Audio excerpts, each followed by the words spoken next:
हाँ जी बच्चे, CSIR net जून 2013 का सेकंड क्वेश्चन हम कर रहे हैं। तो क्वेश्चन क्या है, a person has to cross a square field by going from A to C. A से सी की ओर जाना है, ए से सी की ओर जाना है। देन है the person is only allowed to move toward east और टुवर्ड नॉर्थ और use the combination of east and north. The total distance travel by the person. अगर मैं बात करूं तो उन्होंने एक condition they the, A to सी जाना है, कंडीशन दे दी या तो आप ईस्ट में जा सकते हो या वेस्ट में जा सकते हो। मतलब चलने का वे क्या है, या ईस्ट रहेगा या वेस्ट रहेगा, बीच में कहीं नहीं चले जाना। तो ईस्ट और वेस्ट में चलना है। अब या तो कहते इनका कॉम्बिनेशन यूज कर लो, मतलब कभी आप ईस्ट चले गए, कभी आप वेस्ट चले गए, कभी आप ईस्ट चले गए, कभी आप वेस्ट चले गए। मतलब ऐसे ही चलना है, बीच में मूव नहीं करना। ये नहीं अपनी अलग से कोई मूवमेंट बना लेनी, ईस्ट वेस्ट एक साथ नहीं, उनका कॉम्बिनेशन यूज कर सकते हो। तो यहां पर अगर मैं बात कर रहा हूं, पहुंचना है मैंने ए टू सी। अब यहां पर आगे क्या बात की गई है, आगे क्वेश्चन है the total distance travel bye a person. जो टोटल डिस्टेंस है ये पर्सन का यहां से यहां पर जाने का, उसकी ऑप्शन दी गई है, उसके डिस्टेंस की ऑप्शन दी गई है। फर्स्ट ऑप्शन है distance depend upon the length of each step. वो कहते हैं हर एक स्टेप पे उसकी लेंथ पे डिपेंड करेगा डिस्टेंस, मतलब कम ज्यादा हो जाए, नहीं ये नहीं। हम नेक्स्ट ऑप्शन देखते हैं, depends on the total number of steps. Second B option है। सी ऑप्शन है is different from different path. मतलब लेंथ जो है, डिस्टेंस जो है बदल जाएगा हर एक पाथ पे, मतलब जैसे जैसे पाथ चेंज करोगे डिस्टेंस बदल जाएगा।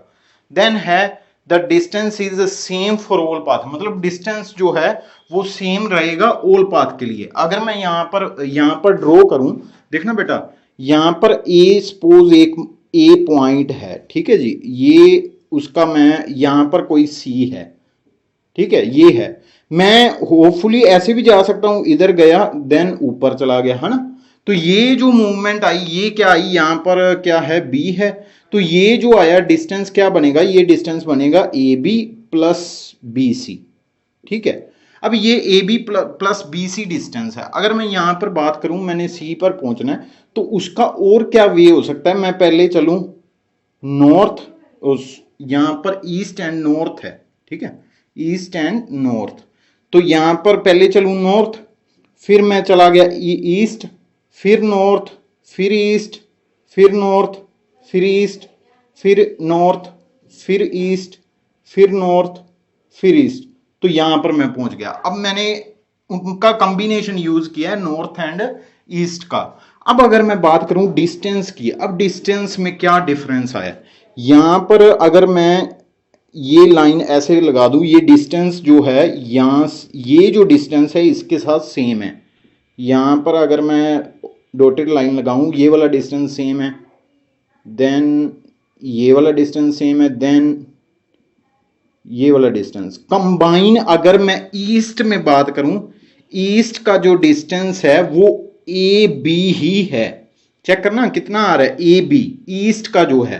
अब नॉर्थ का मैं निकालता हूं, नॉर्थ में मैंने कितना मूव किया। नॉर्थ में पहले मैंने इतना मूव किया, तो यहां पर मैं डॉटेड लाइन लगा देता हूं। फिर यहां से मूव किया तो यहां तक डॉटेड लाइन लगा देता हूं। देन यहां से डॉटेड, देन यहां से डॉटेड, देन यहां से डॉटेड, ठीक है। तो ये कंबाइन क्या बना, कंबाइन बना बी सी, नॉर्थ का बना बी सी। अगर मैं टोटल डिस्टेंस की बात करूं ए टू सी, वो मुझे लगा ए टू सी, मुझे लगा ए बी प्लस बी सी।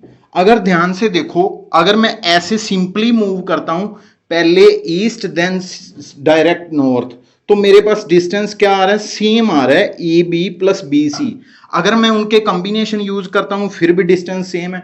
तो डिस्टेंस जो है वो सेम रहता है। एक बात मेरी याद रखना, कभी भी मूव ऐसे करो हॉरिजॉन्टली एंड वर्टिकली, तो किसी एक पॉइंट से पर्टिकुलर पॉइंट के जो मूवमेंट का डिस्टेंस आएगा वो ऑलवेज सेम आएगा, ये बात माइंड में रख लो। ये क्वेश्चन, ऐसे वाले क्वेश्चन जरूर आते होते हैं, ऐसे कुछ ना कुछ जरूर ये तो एक क्वेश्चन है, ऐसे और भी क्वेश्चन आते हैं जिसमें हॉरिजॉन्टल एंड वर्टिकल की बात की होती है। हॉरिजॉन्टल मूव करना है और वर्टिकल मूव करना है बस, तो उसका डिस्टेंस एक पॉइंट से दूसरे पॉइंट पर सेम ही आता है। तो यहां पर जैसे सेम आया तो हमारे पास डी ऑप्शन थी, उसमें लिखा हुआ है the distance is same for all path. तो डिस्टेंस कोई भी पाथ लोगे तो सेम ही आएगा, डी ऑप्शन करेक्ट है इसकी।